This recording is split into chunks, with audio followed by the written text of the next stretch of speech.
In the spring of 1967, inside a nondescript warehouse gymnasium on the eastern edge of Oakland, California, a confrontation unfolded that would fundamentally alter how 12 witnesses understood the relationship between velocity and violence. What happened in those 17 minutes has been distorted by rumor, amplified by myth, and buried beneath decades of silence by those who were present. I was one of those 12, and what I saw that afternoon, what we all saw, challenged everything we believed about physical supremacy, about the measurable advantages that separate champions from ordinary men. I'm 78 years old now. The details have not faded, and I've decided it's time to tell this story properly, because the lessons Bruce Lee taught that day extend far beyond the concrete floor, where an Olympic sprinter learned that speed, in its purest form, means absolutely nothing without the wisdom to know when to use it. The man's name was Douglas Fitch. That detail matters because what happened wasn't about Bruce Lee humbling some anonymous challenger. It was about a specific human being, a world-class athlete who had legitimate reasons to believe in his own physical supremacy. Fitch had competed in the 1964 Tokyo Olympics as part of the American track and field delegation, finishing 7th in the 200-meter sprint with a time that placed him among the fastest humans alive. He stood 6 feet 2 inches tall, weighed 187 pounds of conditioned muscle, and possessed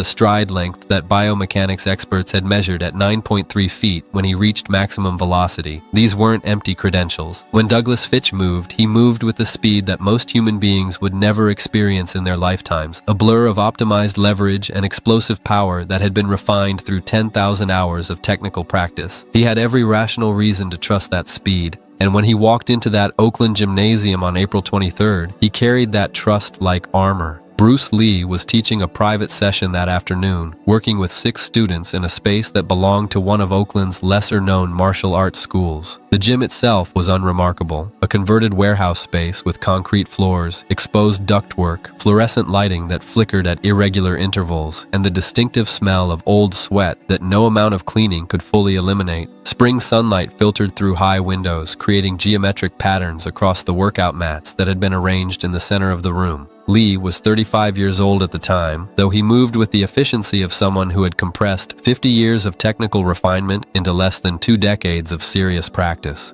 He stood 5 feet 7 inches, weighed approximately 135 pounds, and possessed a presence that seemed to expand beyond his physical dimensions in ways that defied simple measurement. Fitch arrived with 2 companions, both track athletes who had heard about Bruce Lee through the Oakland athletic community grapevine. They came, according to what Fitch later admitted, not to learn, but to test. There was a theory circulating among certain athletic circles at that time, a belief that martial arts masters relied on mystique and controlled environments, that their supposed superhuman abilities would crumble when confronted by real, measurable athletic superiority. Fitch embodied that theory. He had been clocked, in laboratory conditions, reacting to visual stimuli in 0.13 seconds. His acceleration from standing start to full sprint took 1.8 seconds. These were numbers, quantifiable facts that existed independent of philosophy or tradition, and numbers, Fitch believed, didn't lie. The confrontation didn't begin dramatically. Lee acknowledged the visitors with quiet courtesy, asking if they'd come to watch or participate. Fitch's response was direct. He'd heard that Lee claimed to be able to strike faster than the eye could follow, and he wanted to see proof. There was no hostility in his voice, just the confidence of a man accustomed to being the fastest person in any room he entered. Lee's response was equally measured. He explained that speed in martial arts meant something different than speed on a track, that what looked fast to spectators often felt slow to practitioners because it was anticipated, choreographed, telegraphed by subtle preparatory movements that trained eyes could read like text. Fitch wasn't convinced. He had, he explained, reflexes that had been scientifically measured. He could react to a starting pistol faster than 99.7% of tested humans. Whatever Lee could do, Fitch believed his body could counter. What happened next would be remembered by all 12 of us who witnessed it, but we would each remember it slightly differently, the way eyewitnesses to shocking events always fragment reality into competing narratives.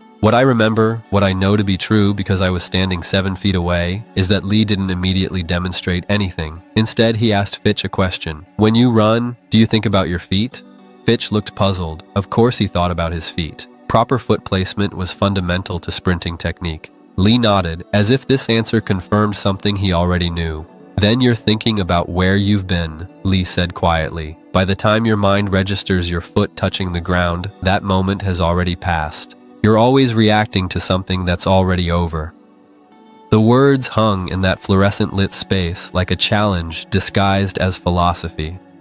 Fitch's face showed the expression of a man encountering a logic puzzle designed to misdirect rather than illuminate. He insisted on a demonstration. If Lee's philosophy was legitimate, it would translate into physical reality. They could test it. Lee could throw a punch, and Fitch would react with the same reflexes that had carried him through Olympic-level competition. The proposition seemed reasonable to everyone present. Even those of us who had trained with Lee, who had felt the uncanny quality of his timing, expected a conventional demonstration. Lee would strike quickly, Fitch would react a fraction of a second late, and the point would be made through simple superiority of speed. None of us anticipated what actually unfolded. Lee agreed, but with a modification. He asked Fitch to stand at a distance of exactly 6 feet, not close enough for immediate contact, but near enough that any movement would be clearly visible. Lee placed a dollar bill in Fitch's hand, held vertically between his thumb and forefinger. The instruction was simple. Lee would attempt to touch Fitch's forehead. Fitch's job was to close his hand around the dollar before contact occurred. If he succeeded, he could keep the dollar. If he failed, he would listen to what Lee had to teach. The setup seemed almost absurdly favorable to Fitch. Closing a hand required far less movement than extending an arm across 6 feet of distance. The biomechanical advantage was entirely with the sprinter. 6 of us stood watching from different angles, creating a rough semicircle around the 2 men. The afternoon light had shifted, casting longer shadows across the concrete floor. Somewhere in the building, water pipes clanked with thermal expansion. Time seemed to slow in that peculiar way it does before moments that will be replayed mentally for decades. What happened existed in a temporal space that defied normal description. Lee moved, but to call it movement fails to capture the quality of what occurred. There was no preparatory tensing, no telegraph of intent, no visible gathering of energy. His hand simply appeared at Fitch's forehead, touching gently between the eyebrows, while the dollar bill remained precisely where it had been, still vertical, still gripped in Fitch's paralyzed fingers. The entire action occupied perhaps 0.2 of a second in real time, but those of us watching experienced it as a discontinuity, as if a frame had been deleted from a film, creating a jump cut from position A to position B with no visible transition. Fitch's expression transformed from confident concentration to absolute bewilderment. He looked down at his hand, still holding the dollar, then back at Lee, then at his hand again, as if trying to reconcile a mathematical equation that had produced an impossible result. Lee withdrew his hand and returned to his original position. Again, Fitch said immediately. His voice had changed, no longer casual, now carrying the focused intensity of an athlete who has encountered unexpected failure and needs to diagnose the problem. They reset, dollar bill vertical, 6 feet of distance. This time I watched Fitch's eyes, saw the absolute concentration, the entire force of his athletic discipline focused on the single task of closing his fingers the instant he perceived movement. Lee moved. The result was identical, hand at forehead, dollar still uncaptured. But this time, there was something different in Fitch's reaction. Not just surprise, but the first edge of genuine unease, the dawning recognition that he was confronting something his training had not prepared him to process. They repeated the exercise 7 times, 7 attempts, 7 failures. And with each failure, something fascinating occurred in the watching students, in Fitch's companions, in the room's atmosphere itself. The initial assumption that Lee possessed superior speed began to crumble, replaced by a more disturbing possibility. This wasn't about speed at all. It was about something else, something that existed in the gap between perception and action, in the space where thought becomes movement. Fitch, despite his world-class reflexes, was always responding to something that had already happened. By the time his nervous system registered the beginning of Lee's movement and sent the signal to close his hand, Lee's hand had already reached its destination. The dollar wasn't measuring speed, it was measuring consciousness itself, the lag time between reality and human perception of reality. After the 7th failure, Fitch stopped. His face had changed completely. The confident swagger that had carried him into the gymnasium had evaporated, replaced by something raw and uncertain. He asked, in a voice that had gone quiet, if Lee could explain what he was doing. This was when the real teaching began, when the confrontation transformed into transmission. Lee gestured for everyone to sit, including Fitch and his companions. What followed was not a lecture, but a dialogue, a dissection of what had just occurred that revealed layers of understanding most of us had never considered. "You're fast," Lee began, addressing Fitch directly. "Genuinely fast. Your body can move at speeds that most humans can't match, but you're riding on a delay. From the moment your eyes perceive movement to the moment your hand closes, there's a gap.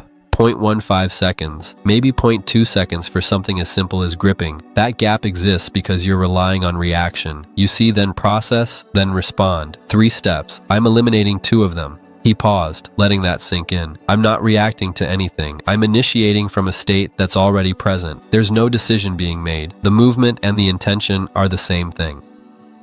Fitch struggled with this. It sounded like mysticism, like the kind of philosophical double talk he'd suspected martial artists use to mask limited physical ability. But the evidence contradicted that suspicion. Whatever had just happened was real, measurable, demonstrable. Lee continued, drawing diagrams in the air with his hands, explaining how thought itself creates delay, how the fastest athletes are actually imprisoned by their own reflexes because reflexes require stimulus. When you're on the starting line, Lee explained, waiting for the gun, you're in a state of anticipation. You're primed to react, but you're still reacting. The fastest runners are the ones who anticipate so well that they're moving almost simultaneously with the gun. But almost isn't enough, not for what we're discussing. One of Fitch's companions asked the obvious question, how do you move without reacting to stimulus? What triggers the action? Lee's answer was the philosophical core of everything he taught, compressed into a few sentences that I've replayed in my memory 10,000 times since that afternoon. You don't trigger it, he said. You're already in it. You're not preparing to move. You exist in a state where movement is already present, just not expressed yet. When the moment requires action, there's no gap between seeing and doing because you're not seeing and then doing. You're being and doing simultaneously. The mind and the body aren't separate things having a conversation. They're the same thing, speaking the same language at the same time. The room had gone absolutely silent. Even the fluorescent lights seemed to have stopped their flickering. Fitch sat motionless, absorbing this, his athlete's brain trying to map this philosophy onto something his training could utilize. Lee let the silence hold for perhaps 20 seconds, then stood. Let me show you something else, he said. Something that will make this clearer. He asked Fitch to stand again, but this time to assume an athletic ready position, knees slightly bent, weight on the balls of his feet, hands up in a defensive posture. The instruction was simple. Fitch should try to hit Lee anywhere on his body. No rules, no restrictions, using whatever speed and technique felt natural. Fitch could use his 7-foot striking range advantage, his superior reach, his explosive acceleration. Lee would not strike back. He would only evade. This seemed more reasonable to Fitch, more aligned with conventional testing. Evasion was something he understood. In track, avoiding collisions while maintaining maximum speed required spatial awareness and quick directional changes. He nodded, rolled his shoulders, and prepared. What followed was 17 seconds of the most technically precise evasion I have ever witnessed, before or since. Fitch launched 7 strikes in those 17 seconds, 2 punches, 3 different kick attempts, 2 grappling lunges trying to secure Lee's torso. Lee's body moved with a quality that seemed to exist outside normal causality. He wasn't dodging after Fitch committed to attacks. He was somehow already where Fitch's strikes would not be, occupying negative space, slipping through gaps that seemed to appear and vanish in microsecond intervals. There was no wasted motion, no excess movement, just minimal displacement that left Fitch striking air while Lee remained 1 inch beyond contact range, completely relaxed, breathing normally, never appearing rushed or frantic. After 17 seconds, Fitch stopped himself. His breath was coming hard, not from exhaustion, but from the cognitive strain of trying to hit a target that wasn't behaving like targets were supposed to behave. Sweat had appeared on his forehead, despite the cool warehouse temperature. How? He asked, the single word containing volumes of frustration and genuine confusion. Lee smiled, not mockingly, but with something approaching compassion. You're announcing everything, he said. Your eyes move to where you're going to strike half a second before you strike. Your shoulders telegraph your punches. Your hips rotate before your kicks. You're giving me your entire plan before you execute it. I'm not reacting to your movements. I'm reading your intentions before they become movements. This explanation should have been humiliating. It was, objectively, a dissection of Fitch's technical inadequacies. But Lee delivered it without condescension, with the matter-of-fact tone of a diagnostician explaining test results. And something had shifted in Fitch's demeanor. The defensive pride had cracked, revealing genuine curiosity beneath. He asked if Lee could teach him to remove those telegraphs. Lee's response was honest.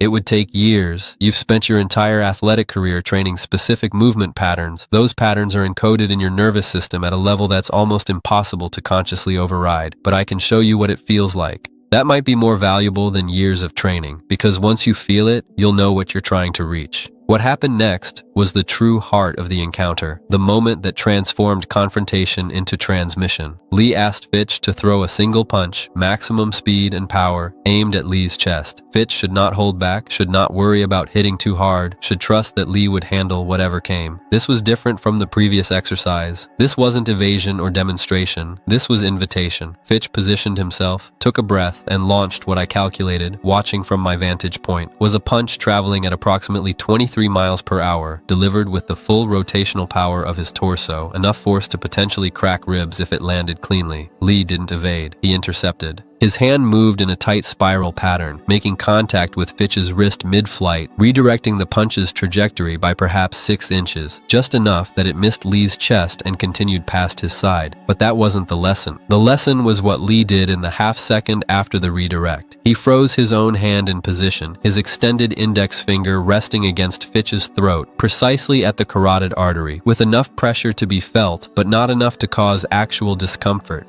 They held this position, Fitch's punch having sailed past its target, Lee's finger marking a point that represented instant unconsciousness or death depending on the force applied. The tableau lasted perhaps 3 seconds, but those 3 seconds contained volumes of wordless information. When Lee withdrew his hand and Fitch lowered his arm, something had fundamentally changed. Fitch touched his own throat where Lee's finger had been, his face showing an expression that mixed awe with something approaching fear. "You could have," he started, then stopped. Lee nodded. "Yes. But that would have proven nothing except that I could hurt you. That's not power, that's just violence with technique. Real power is knowing you could and choosing not to. Real power is restraint." The philosophical integration that followed was the most important part of the entire encounter, though it's the part that rarely gets mentioned in the second-hand retellings. Lee spent the next 27 minutes, I know the duration because one of Fitch's companions checked his watch at the beginning and end, explaining the relationship between speed, awareness, and control. He broke down the components of combat timing, the way perception works in high-speed exchanges, the physiological reasons why smaller fighters could move more efficiently than larger ones, the role of tension in creating delay. But more than technique, he taught philosophy. The idea that martial arts at their highest level weren't about defeating opponents, but about achieving such complete self-mastery that defeating opponents became unnecessary because the intention to attack dissolved before it could be expressed. Fitch listened with the intensity of a man having his foundational assumptions rebuilt from scratch. He asked questions that became progressively more sophisticated as his understanding deepened. At one point, he asked whether this principle, this state of being that eliminated reactive delay, could be applied to track and field. Lee's answer was immediate and enthusiastic. Absolutely. The fastest runners are the ones who've learned to stop thinking about running and just run. The moment you start analyzing your stride or monitoring your speed, you've created delay. Children run faster than adults think children should be able to run because children aren't monitoring themselves. They're just expressing movement. You've been trained to be conscious of your technique, which means you're always slightly behind your own potential.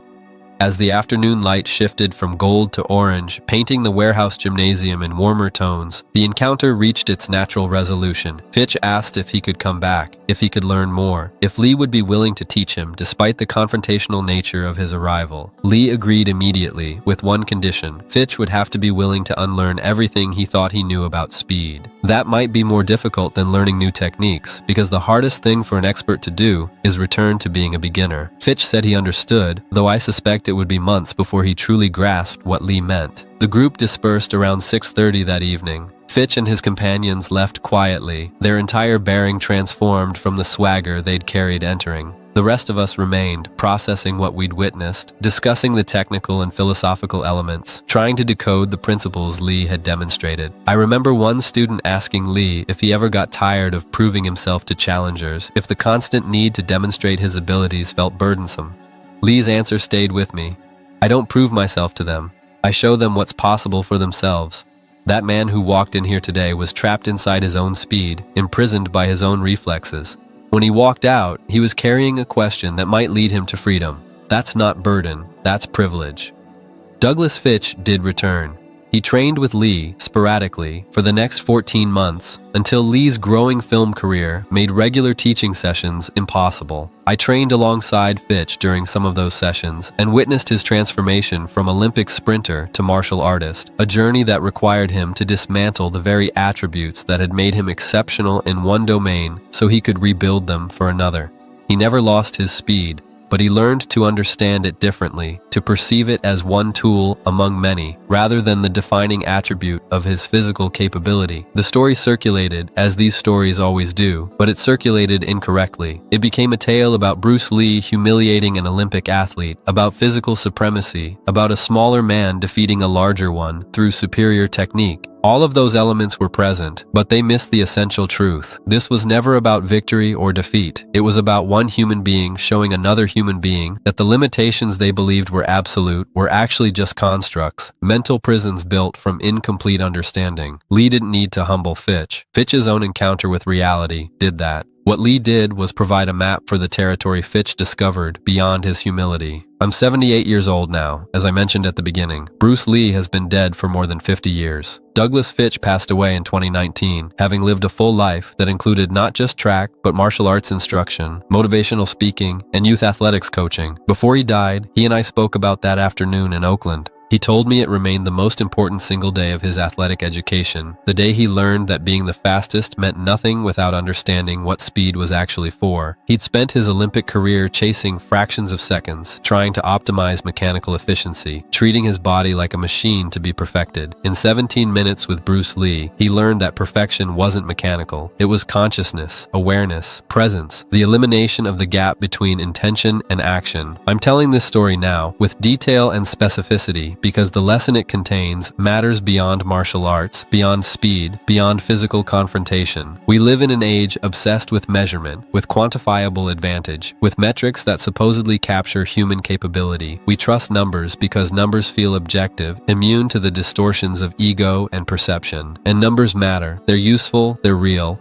but they're incomplete. Douglas Fitch was measurably faster than Bruce Lee. His reaction times were scientifically verified. His athletic achievements were documented and impressive, and none of it meant what he thought it meant, because speed divorced from awareness is just flailing with velocity. Power without control is just destructive force. Capability without wisdom is potential trapped in ignorance. That afternoon in Oakland wasn't about martial arts superiority. It was about consciousness, about the difference between reacting to life and participating in it, about the illusion that we're separate from the moment we're experiencing. Bruce Lee's great gift wasn't his speed or his power or his technique, though he possessed all three at extraordinary levels. His gift was showing people the prison they didn't know they were in, then handing them the key. Douglas Fitch walked into that gymnasium believing his speed meant everything. He walked out knowing it meant nothing, which was the beginning of understanding what it could actually mean. A tool of awareness rather than a metric of worth, an expression of presence rather than a measurement of superiority. The fluorescent lights in that warehouse have long since been replaced. The building itself has probably been renovated or demolished. The 12 witnesses have scattered across 5 decades and 3 continents. But the lesson remains, carried forward by those of us who saw it, preserved in the memory of an encounter between 2 exceptional human beings who met at the exact intersection